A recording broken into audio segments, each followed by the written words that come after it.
নির্বাচনী প্রচার প্রচারণা একদম শেষ মুহূর্তে তারেক জিয়া জাতির কাছে ক্ষমা চাইলেন। এই ক্ষমা চেয়ে তিনি বিএনপির 12টা বাজিয়েছেন, বিএনপির ভোট যা ছিল তাও কমিয়েছেন। আমি যে কথাটা বলি যে তারেক কথা বললেই বিএনপির ভোট কমে, বেচারার কপাল খারাপ।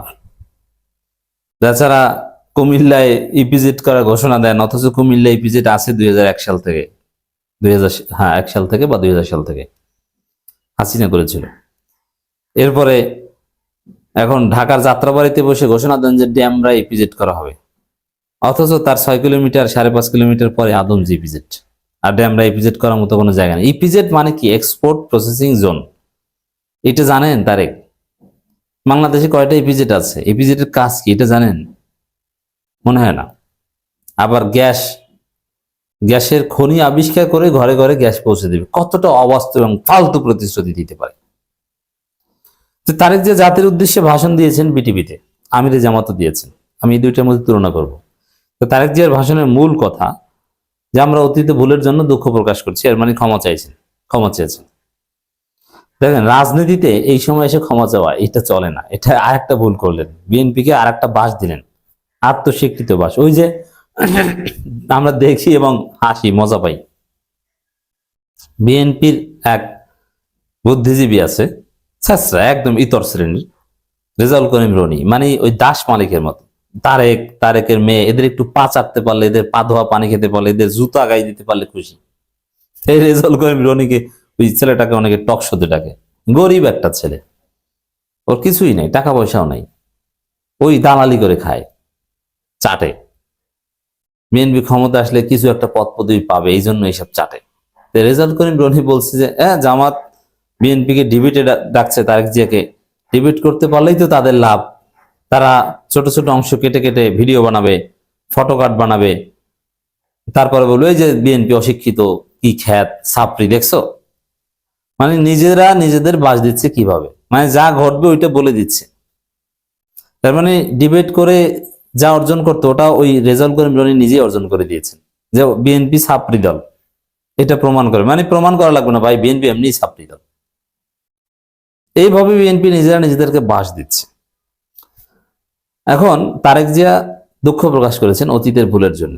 এখন অতীতের বিশেষ করে 2001 থেকে 2006 এর জন্য, 2001 থেকে 2006 ওই শাসন আমলের সবচেয়ে বড় ভুল ছিল বা বড় বিষয় ছিল বিএনপি দুর্নীতিতে দেশকে বিশ্ব চ্যাম্পিয়ন বানিয়েছে বেশ কয়েকবার।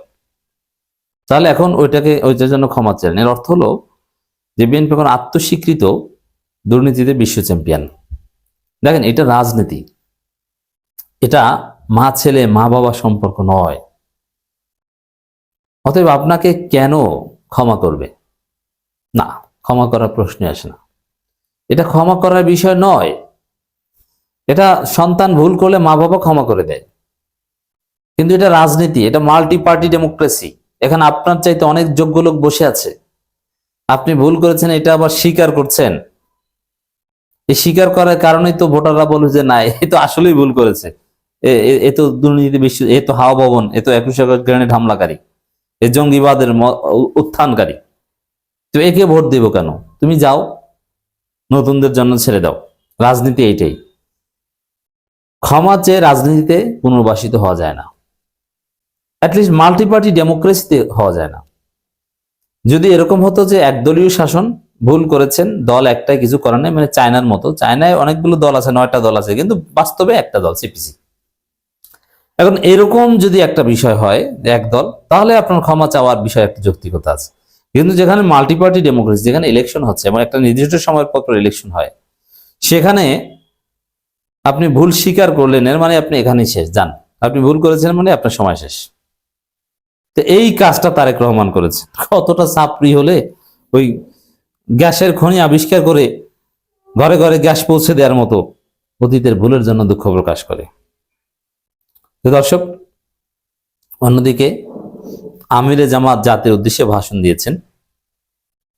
প্রায় 18 মিনিট ভাষণে তিনি যা বলেছেন, অধিকাংশ ভোটার আমিরে জামাতের মাধ্যমে কনভিন্সড। 71কে ধারণ করেছেন, 24কে ধারণ করেছেন, এবং 24কে যতটুকু ক্রেডিট দরকার অক্ষরে অক্ষরে দিয়েছেন। 24 ভিত্তিক বাংলাদেশের, 71 ভিত্তিক বাংলাদেশের স্বপ্ন দেখেছেন। এমন কোনো বিষয় নেই যেটা নিয়ে কথা না বলছেন। তাবলিগ জামাত থেকে শুরু করে সব বিষয় নিয়ে কথা বলেছেন। তো দর্শক,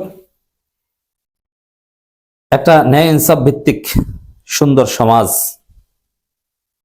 গড়ার দৃঢ় প্রত্যয় ব্যক্ত করে এবং নিজেদেরকে বিশ্বাসযোগ্য হিসেবে জাতির কাছে প্রমাণিত করতে পেরেছে জামাত, যার ফলে জামাতের মাধ্যমে, আমিরে জামাতের মাধ্যমে পুরো জাতি কনভিন্সড, অধিকাংশ ভোটার কনভিন্সড। আর তারেক রহমান কবিবাজ, একদিকে ক্ষমা চেয়ে এখন আত্মস্বীকৃত দুর্নীতিবাজ, আত্মস্বীকৃত হাওয়া ভবন নিজে স্বীকার করলেন। কৌশলগত কারণে সেই হাওয়া ভবনের সহযোগী গিয়াসউদ্দিন আল মামুনকে দৃশ্যপটের বাইরে রেখেছেন, কিন্তু গিয়াসউদ্দিন আল মামুনের ভাইকে তো আপনি নমিনেশন দিয়েছেন, ভিতরে ভিতরে তো তলে তলে সম্পর্ক আছে। এই জাতি ভুলে নাই হাওয়া ভবন কেলেঙ্কারি। নির্বাচনের আগ মুহূর্তে এরকম আরো অনেক ভিডিও আপনারা দেখবেন, জাস্ট ওয়েট অ্যান্ড সি। কি তারেক কি! তো এই ছেলেটা পুরো নির্বাচনী প্রচারণায় ব্লান্ডার করে বিএনপিকে ডুবিয়েছে, শেষে এসে ক্ষমা চেয়ে বাকিটা ডুবিয়েছে। এখানে ক্ষমার কোনো বিষয় না। আপনি ভুল করেছেন, আপনি চলে যান। ভুল করেন নাই, কি করেছেন ওইটা বলেন, অথবা ভুল করে থাকলে নতুন ভাবে কি দিতে পারবেন ওইটা বলেন। আপনি এসেছেন অতীত নিয়ে ভুল চাইতে, না, আপনি ধরা খেয়েছেন। দর্শক, তরুণরাই পারবে আগামী নতুন বাংলাদেশ গড়তে, এবং তারুণ্য ভিত্তিক প্রতিশ্রুতি পুরো জেনজিকে জামাত ম্যানেজ করেছে। তরুণীরা সবাই এখন দাঁড়িপাল্লার পক্ষে, নট বিএনপির পক্ষে।